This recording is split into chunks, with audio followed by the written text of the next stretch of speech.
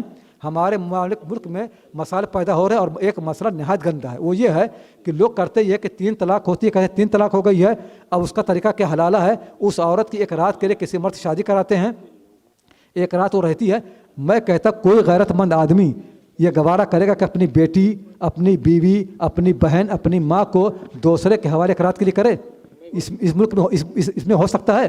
جس کا کاروبار ہو رہا ہے, لوگ اس کی فیس لے رہے ہیں, کتنے امام ہیں اس کے پیسے لے رہے ہیں, مسجدوں میں کمرے بنائے جا رہے ہیں حلالہ کرنے کے لیے. یہ گندہ کام, اس پر تنقید ہونی چاہیے. یہ گندہ کام نہیں ہونا چاہیے. ایک منٹ میں, کیونکہ اب کافی سوال ہو گئے ہیں اور ابھی بہت سارے لوگوں کے سوال تو ہیں ہی, اور یہ سلسلہ تو دیکھیے جاری ہی رہے گا. تو میری رائے یہ ہے کہ وقت کافی ہو گیا ہے. ہم جتنے اب سوال ہیں ہمارے من میں وہ ہم سوال لکھیں اور شیخ کو ہم پہنچائیں. ایک سوال کی اجازت دیں. چلیے آپ کر لیجیے. چلیے 2 سوال, ایک یہ اور اس کے بعد ایک سوال پوچھ لیں. چلیے ٹھیک, آپ پوچھ لیں پہلے, اس کے بعد ایک سوال کر لیں. چلیے آپ پہلے کر لیں, آپ پہلے کر لیں. ہلو السلام علیکم. میرا سوال یہ ہے کہ شادی میں لڑکی کی مرضی اور لڑکے کی مرضی, دونوں کی مرضی پوچھی جاتی ہے, ٹھیک ہے, لیکن ابھی جو برننگ کویشچن ہے کہ لڑکی اگر مسلم سے نہیں غیر مسلم سے شادی کر رہی ہے تو اس کو روکنے کے لیے پورا ایک گروپ پیچھے لگ جاتا ہے, تو کیا یہ صحیح ہے اسے روکنا؟ دونوں کی مرضی ہے, دونوں شادی کر رہے ہیں, وہ مسلم نہیں ہے, لڑکی مسلم ہے, اگر لڑکا مسلم نہیں ہے تو کیا اسے روکنا صحیح ہے؟ میرے کہنا یہ ہے کہ مسلمان معاشرے کی ذمہ داری یہ ہے کہ جب لڑکیاں شادی کی عمر کو پہنچ جائیں تو ان کی شادی کا انتظام کریں, ان کی مدد کریں, ان کو تلاش کریں. ہم لوگ یہ نہیں کرتے ہیں. جب کوئی غلط اقدام کرتا ہے تو ہم اس کو روکتے ہیں. ہماری ذمہ داری. کتنی عورتیں انگلینڈ میں بتاتا ہوں, ایک لڑکی انگلینڈ میں, ایک میری شاگردہ ہے, کئی اس طرح کی ہے, ایک شاگردہ ہے, 15 سال سے میں اس کا رشتہ تلاش کر نہیں ملا. اب وہ مجھ سے کہہ رہی ہے کہ ایک غیر مسلم مجھ سے شادی کرنا چاہتا ہے, اب بتائیں میں کیا کروں. ہم لوگ جب کسی کا کوئی مدد نہیں کریں گے, شادی کرنا انسان کی فطری خواہش ہے, فطری تقاضا ہے, تو میں یہی کہوں گا کہ ابھی جلد بازی نہ کریں عورتیں, ابھی مردوں کو ایک موقع اور دیں اور مردوں سے کہیں کہ بھائی اس مسئلے کا حل تلاش کرو, کیونکہ عورتوں جس طرح مردوں کی خواہش شادی کی ہوتی ہے عورتوں کی بھی ہوتی ہے. عورتیں چاہتی ہیں کہ بچے ان کے ہوں, ان کا خاندان ہو اور رہے.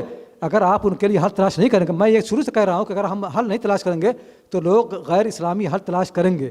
اس لیے ہماری ذمہ داری ہے کہ ہم ہر علاقے میں, ہر معاشرے کے اندر شادی کی مہم چلائیں, شادی کا انتظام کریں, ان عورتوں کی مدد کریں جن کی شادی نہیں ہوئی ہے, ان کا خرچہ دیں, ان کی دیکھ بھال کریں. انشاءاللہ انہوں کام آگے بڑھے گا. تو ابھی گجرات میں یہ کام پورا ہو رہا ہے, تو کچھ لوگ گجرات میں ایسے کھڑے ہو جائیں جو یہ طے کر لیں کہ جن عورتوں کی شادی نہیں ہوئی, جو عورتیں بیوہ ہو گئی ہیں, ان کی دوسری شادی کر رہی ہیں, ہم اس کا پورا بوجھ اٹھائیں گے اور ہم ان کی شادی کریں گے. میرا ایک آخری سوال ہے کہ رسول اللہ صلی اللہ علیہ وسلم کی حدیث ہے کہ اگر میں سجدے کا حکم دیتا تو عورت کو حکم دیتا کہ اپنے شوہر کو سجدہ کرے, اس پر تھوڑا روشنی ڈالیں.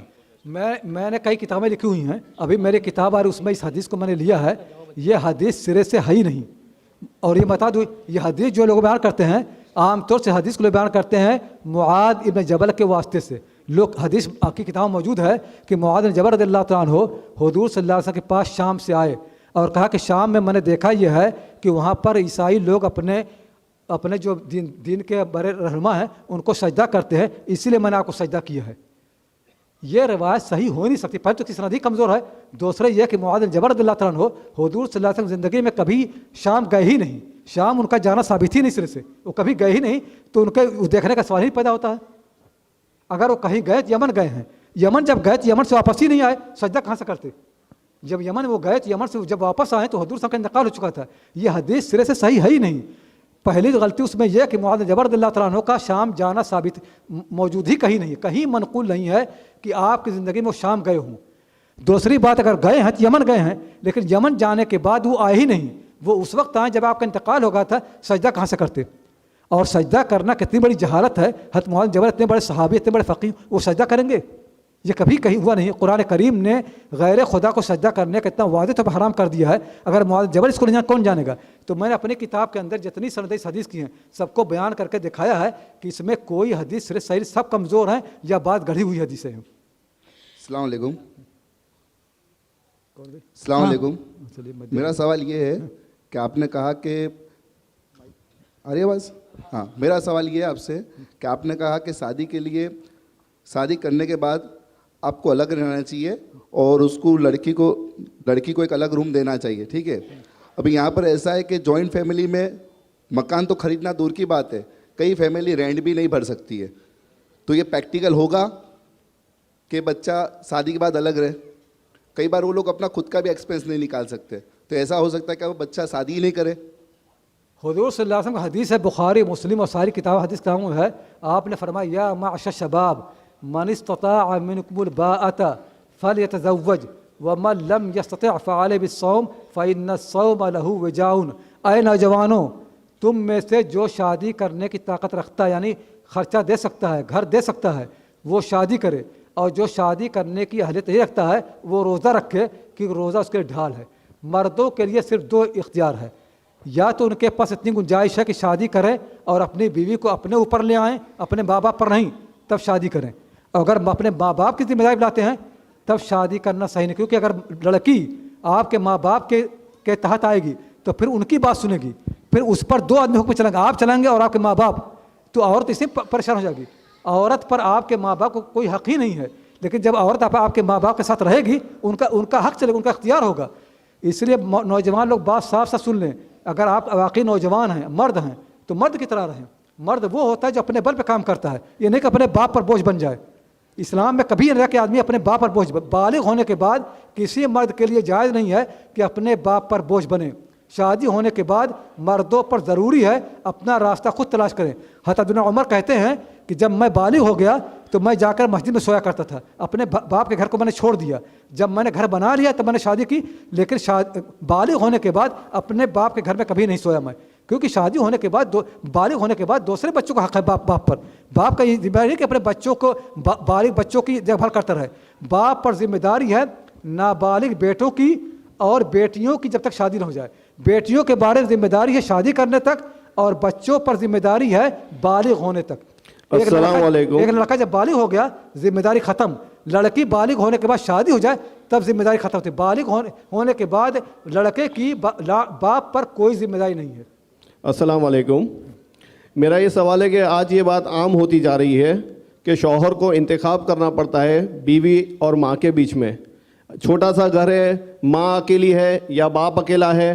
اب اگر بیوی کی ماں کے ساتھ اگر نہیں بنتی تو وہ کیسے اس صورت میں دونوں کو ایک ساتھ لے کے چلے گا؟ ایسے میں اگر بیوی کرے گی ہم نے سنا ہے ہمیں ہمارا گھر الگ دے دو, تو وہ شوہر کس طرح سے اس معاملے میں ڈیل کرے گا؟ یہ یقیناً ہوگا.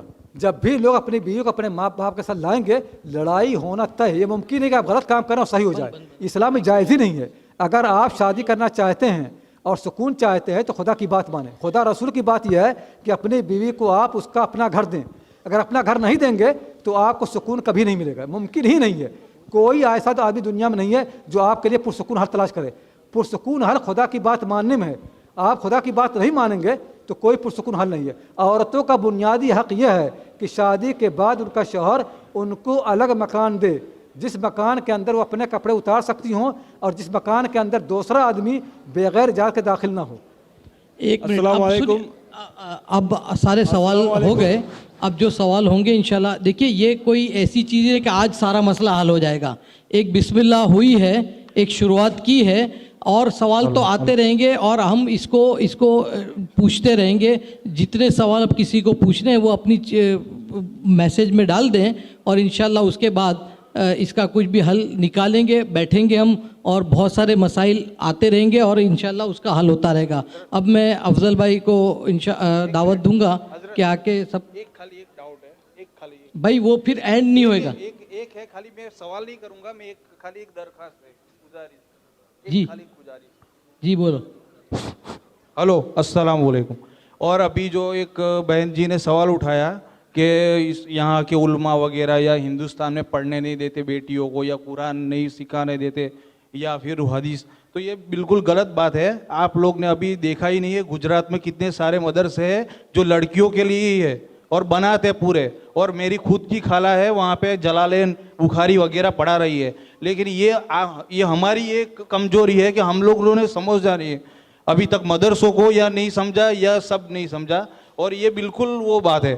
اور یہ دوسری بہن نے جو سوال اٹھایا تھا کہ بھائی غیر قوم میں شادی وغیرہ, تو ایمان سب سے افضل ہے, ایمان کے بعد سب ہے, وہ دیکھنا چاہیے. ٹھیک ہے, جزاک اللہ.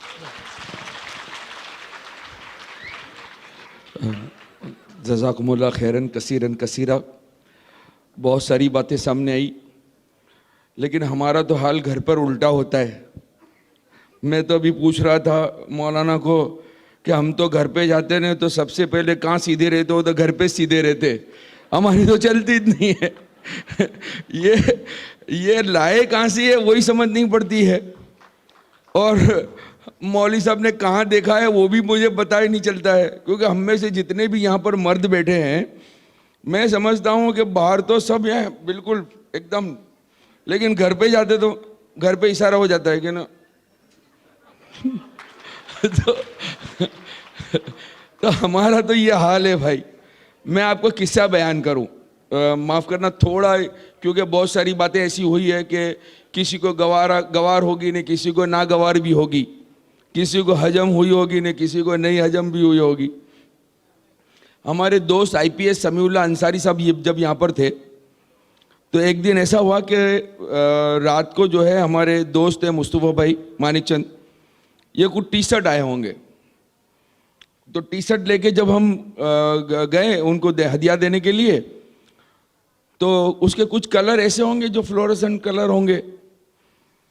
تو یہ جیسے یہ رکھے لے کر پھر انصاری صاحب اندر جانے لگے, تو ان کے گھر والوں نے سمیع, تو سیدھے کے سیدھے جیسے اندر جا رہے تھے ایسے باہر نکلے آ کے, نہیں یہ میرے کو نہیں چاہیے. اب وہ نگاہ میری پڑ گئی تھی. میں نے کہا کہ انصاری صاحب آج آپ کا راج فاس ہو گیا. تو خیر اللہ تعالیٰ جو ہے وہ سب کو ایسے شوہر بھی نصیب فرماوے, کیونکہ ہر عورت کی ایک خواہش ہوتی ہے. لیکن بہت سارے سوالات جو ہے جو ہوئے ہیں, بہت سارے تو ایسا بھی ہے کہ خود اپنے مفاد کے لیے کچھ سوال کیے ہو, ایسا نہیں ہوتا ہے. کچھ معاشرہ بھی دیکھا جاتا ہے اور عرف بھی دیکھا جاتا ہے, اور ہر جگہ پر بہت ساری تعلیم کے دروازے بھی کھلے ہوئے ہیں. خیر اللہ تعالیٰ جو ہے اس کے اندر بہت دل کھول کر جو کچھ بھی سوالات ہوئے, ہمارے حضرت مولانا اکرم صاحب ندوی دامت برکاتہم یہاں پر تشریف لائے, انہوں نے اس کے جواب جتنے ہو سکے اتنے دیے ہیں. علماء کرام کو اس میں بہت سارے اختلافات بھی ہوں گے, لیکن معاشرہ چلتا ہے عرف کے ساتھ بھی. قرآن اور حدیث اپنی جگہ پر ہے اور اسی کے دائرے میں رہ کر ایک معاشرہ بنتا ہے. ہر جگہ پر اتنی سہولتیں وسعتیں نہیں ہیں جس طرح سے آپ فرما رہے ہیں, لیکن اگر ایسی ہو گئی, ہمارے قادر بھائی جوڑیا صاحب یہاں پر بیٹھے ہوئے ہیں, ہم لوگ بات کر رہے تھے کہ میں نے کہا قادر بھائی اب ایسا کر لو کہ ایک ایک کمرہ جو بھی ہے دیتے چلے جاؤ, کما کے دینا, تو مسئلہ ہو جائے گا. اللہ تعالیٰ آپ کو جزائے خیر دے مولانا اکرم صاحب. آپ کا آئے، آپ کا وقت، ہم نے یہاں پر بہت سارا قیمتی یہ باتیں سنی. اللہ تعالیٰ آپ کو جزائے خیر عطا فرمائیں. اور میں ہمارے تمام ان دوستوں کو، ہمارے اویس بھائی نے اس میں کافی فکر کی، اور ہمارے معین بھائی کھوکھر اور دیگر جتنے بھی حضرات ہیں، انہوں نے اس پروگرام کو کامیاب کرنے کے لیے جتنی بھی جد و جہد کی، محنت کی، اللہ تعالیٰ ان تمام کی محنتوں کو قبول فرماوے. اور اسی طرح سے ہمارے پروگرام ہوتے رہیں، ہم کھل کر ڈسکس کرتے رہیں. اور ہم لوگ جو ہے اصل میں اس میں جتنی بھی باتیں اچھی ہے، جو اس کو ناگوار گزری وہ ہٹا دے.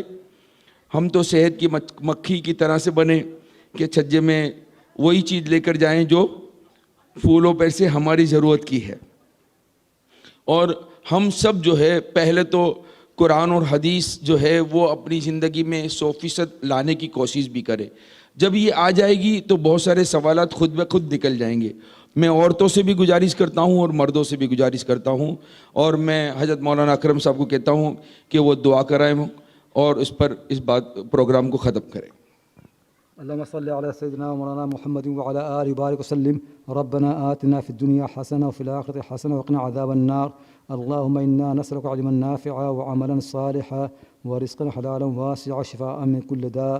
اللهم اهدنا واهد بنا، اللهم اجعلنا هداة مهديين. اللهم صل على سيدنا ومولانا محمد وعلى آله وبارك وسلم برحمتك يا أرحم الراحمين.